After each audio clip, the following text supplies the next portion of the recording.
अस्सलाम वालेकुम, welcome to my channel Kashaf voice पुरअसरार कहानियाँ। कहानी शुरू करने से पहले आप सबसे गुजारिश है मेरे चैनल को सब्सक्राइब करें, बेल आइकन को क्लिक करें ताकि मेरी नई आने वाली वीडियोस का नोटिफिकेशन आपको मिल सके। शुक्रिया। चलते हैं कहानी की तरफ।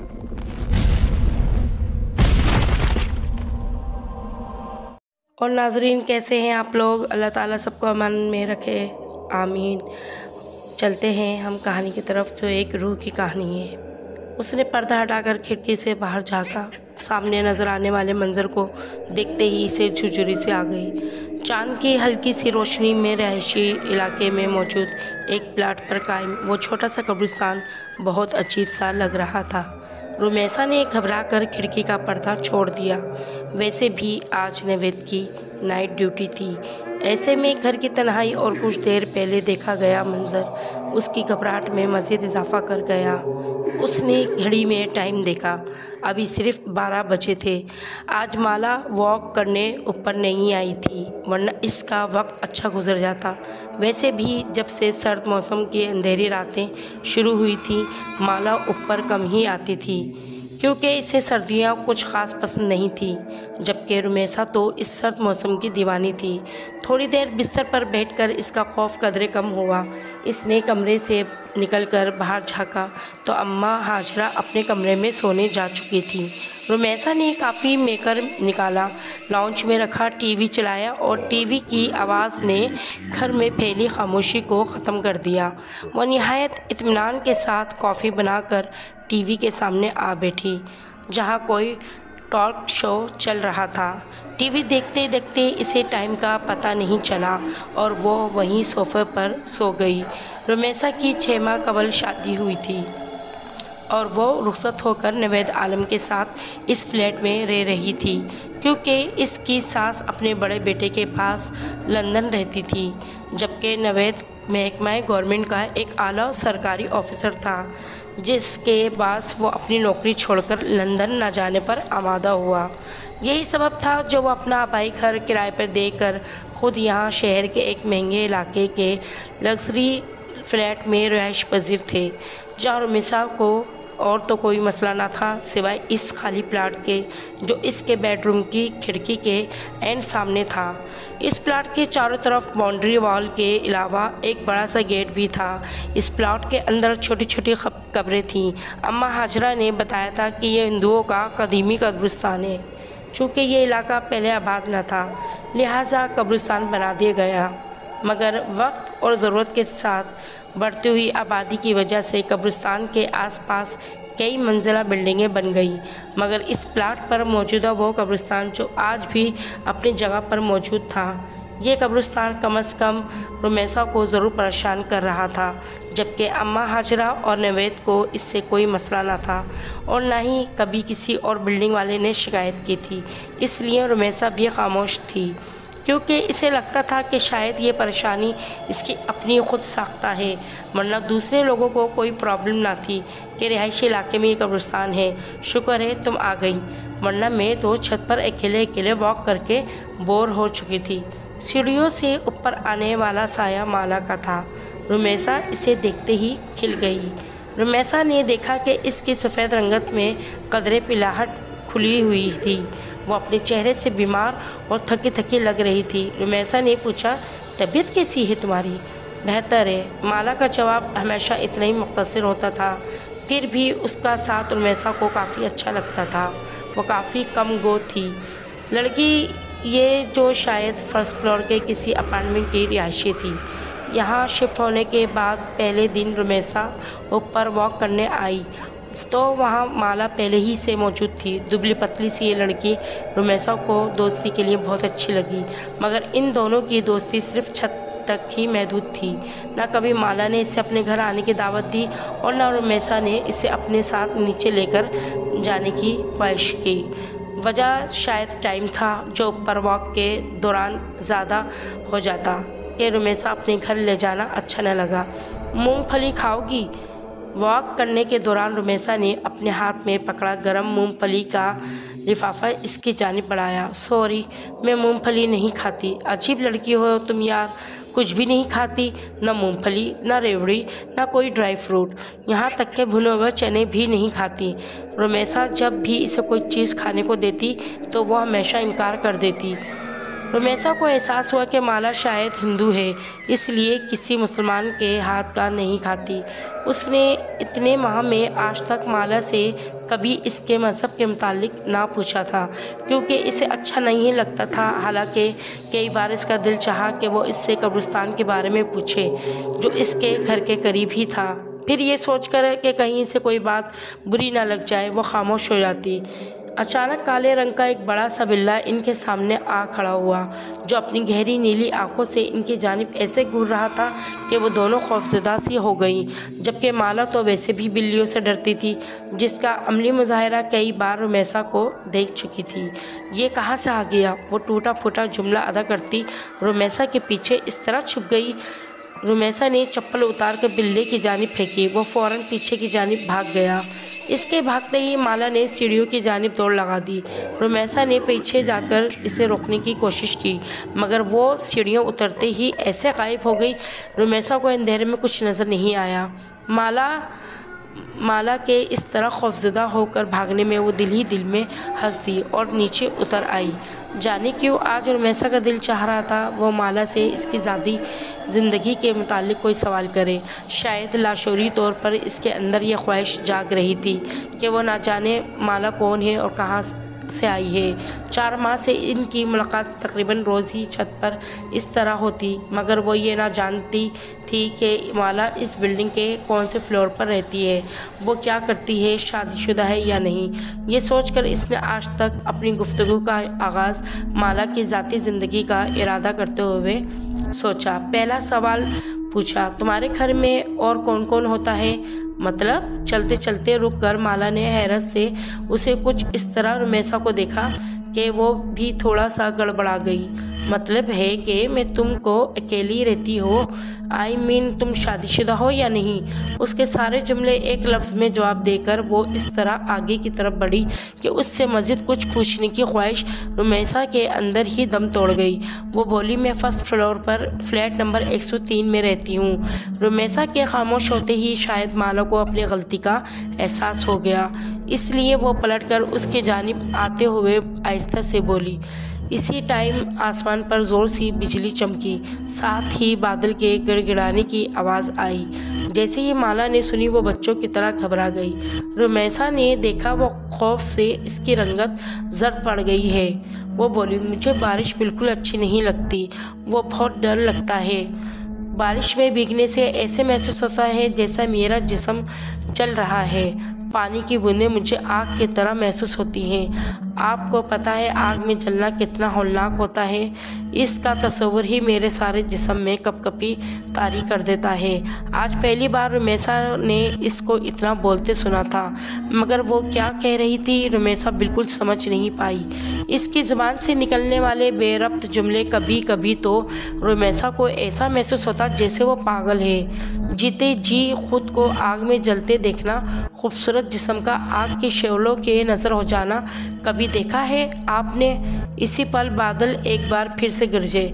माला इसका जवाब सुने बगैर सीढ़ियों की जानिब भागी, जबकि पीछे खड़ी रुमैसा ने इतनी हिम्मत ना हुई कि वो उसको आवाज़ देकर रोक सकती थी। 1 हफ्ते से ही ज़्यादा हो गया था माला छत पर ना आई थी।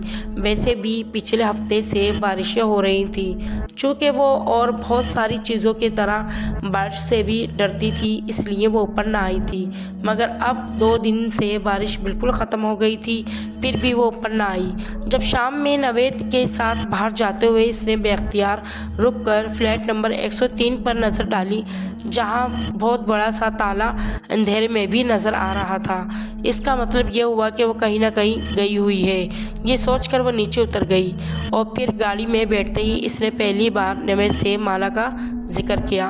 क्या वो लड़की हिंदू है? क्योंकि नाम से तो ऐसा ही लग रहा है। पता नहीं, मैंने भी कभी पूछा नहीं, मगर शायद वो फ्लैट नंबर 103 में रहती है। वो काफ़ी दिनों से ऊपर नहीं आई।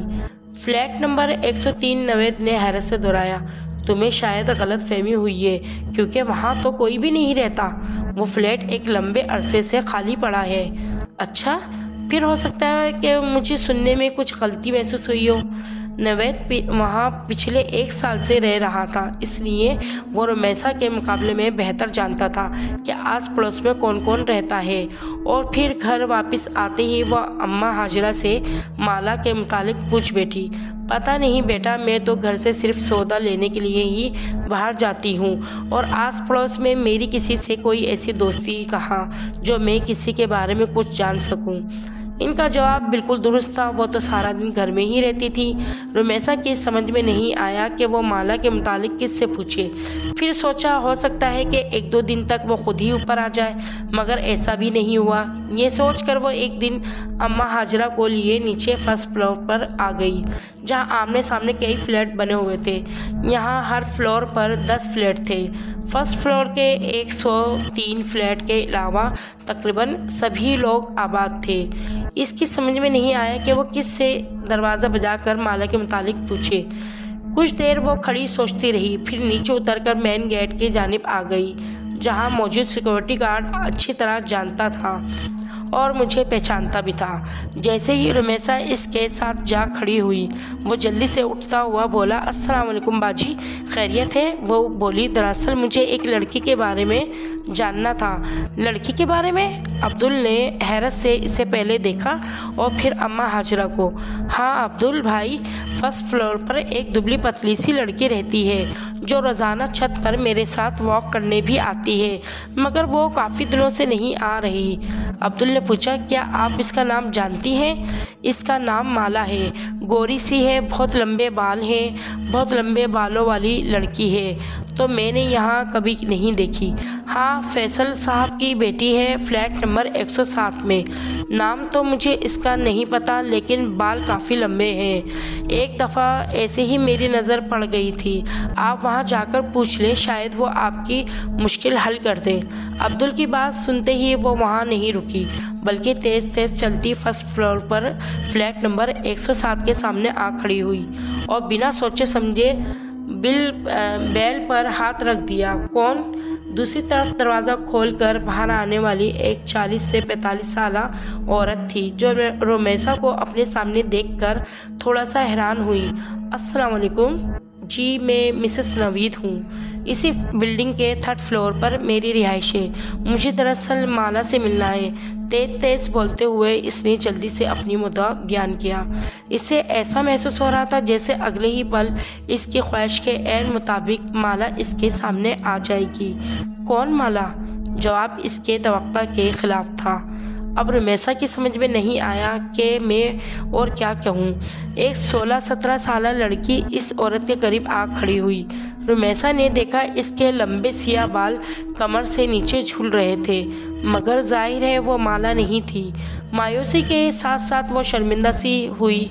सॉरी, दरअसल मुझे लगा शायद माला इसी फ्लैट में रहती है।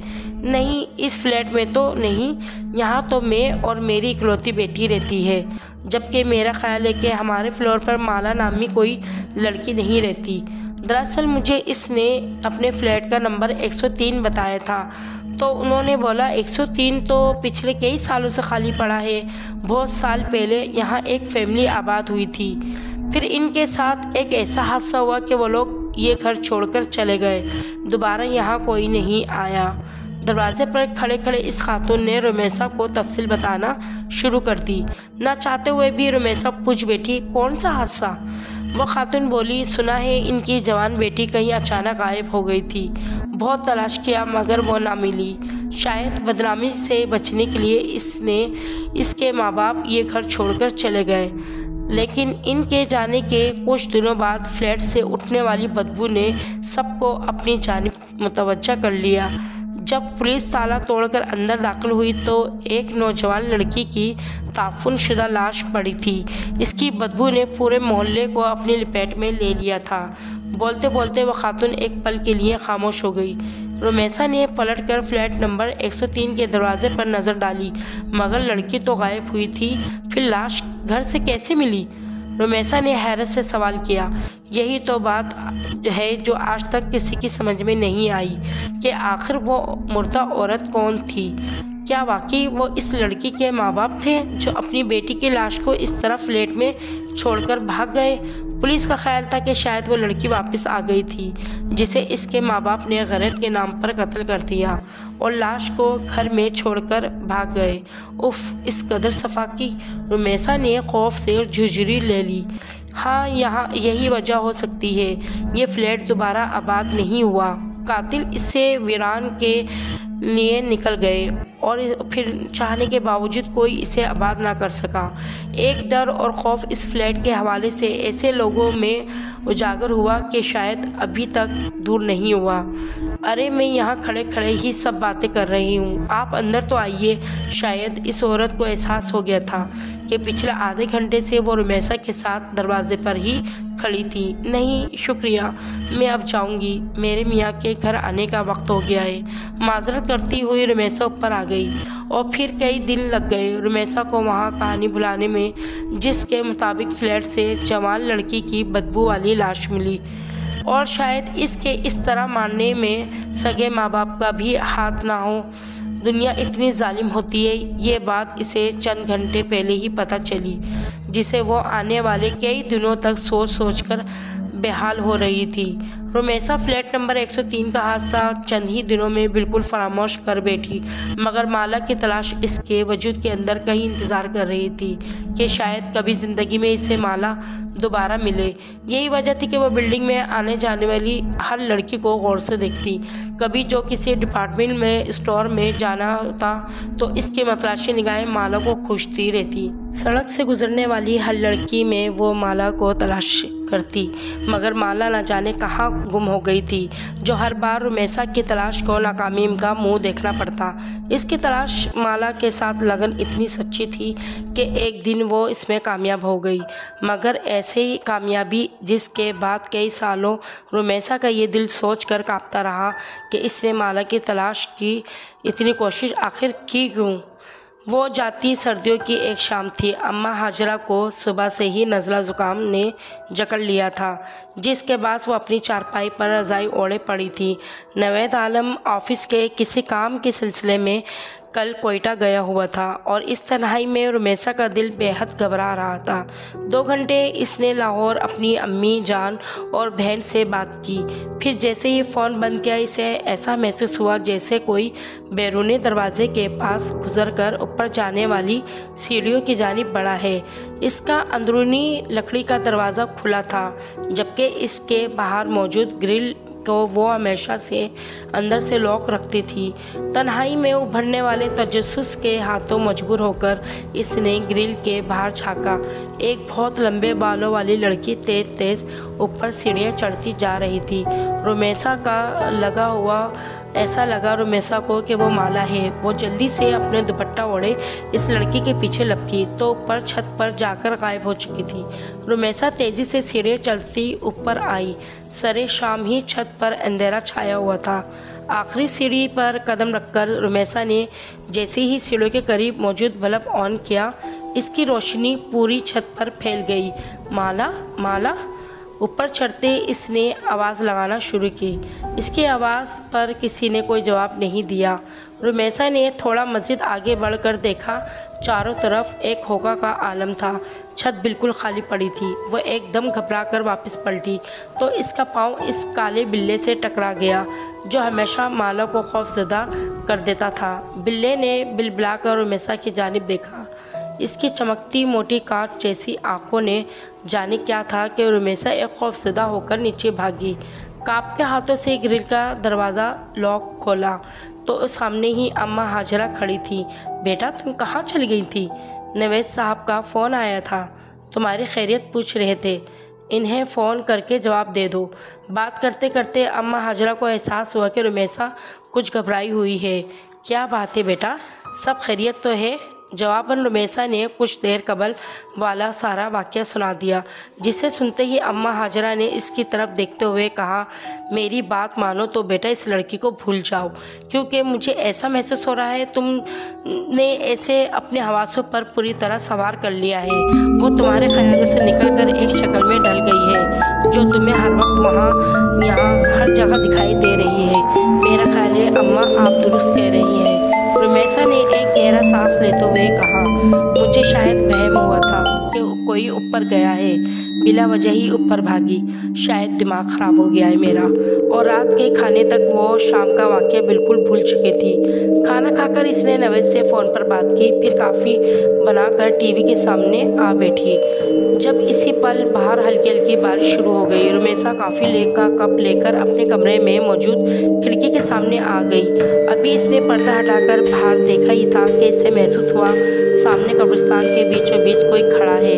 वो जल्दी से खिड़की की आड़ में हो गई। शायद कोई चोर हो या कोई डाकू हो या फिर कोई गरीब कचरा चुनने वाला बच्चा जो शायद बारिश से पनाह लेने के लिए रात के इस पल कब्रिस्तान में दाखिल हुआ है। ऐसे ही वक्त गुजारी के तौर पर रुमेसा ने इसे देख रही थी। जब वो साया आहिस्ता आहिस्ता चलता हुआ कब्रिस्तान से निकलकर बाहर आया और तो रुमेसा ने देखा वो एक लड़की थी जो धीरे धीरे चलती रोड पर लगे पीले बल्ब के नीचे आ खड़ी हुई। लंबे सियाह बाल इसकी पुष्ट पर फैले हुए थे। वो यकीनन माला थी, जो कि रुमेसा का वहम हरगिज़ नहीं था।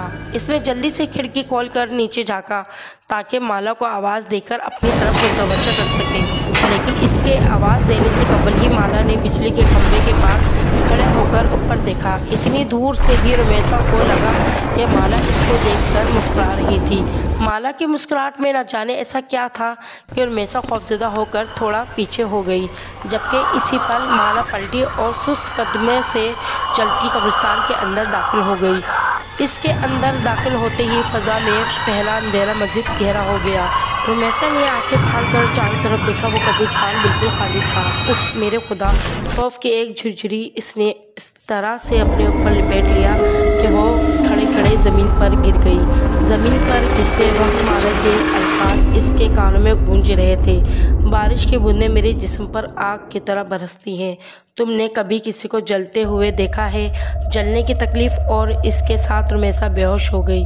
जब इसे होश आया तो इसकी अम्मी और नवेद आलम दोनों अस्पताल में इसके पास थे। बकौल नवेद के रुमेसा एक हफ्ते बाद होश में आई थी। वो क्यों बेहोश हुई थी वो ये चाहकर भी किसी को बता ना सकी थी, मगर इसकी हालत के पेश नज़र बगैर इसके कहे अपना घर तब्दील कर लिया और ज़िंदगी में दोबारा वो कभी इस तरफ ना गई जहाँ आखिरी बार इसने माला को देखा था।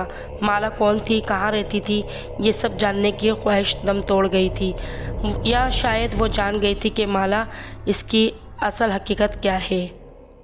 चले नाजरीन, आपका बहुत बहुत शुक्रिया मेरी कहानी को पसंद करने का, लाइक करने का, शेयर करने का और मज़ीद सब्सक्राइब करने का। और जिनको मेरी कहानी और अपनी कोई कहानी अगर देनी हो तो मुझे ज़रूर आप लोग भेजिए। आपका कहानी पसंद करने का बहुत बहुत शुक्रिया। अल्लाह हाफिज़।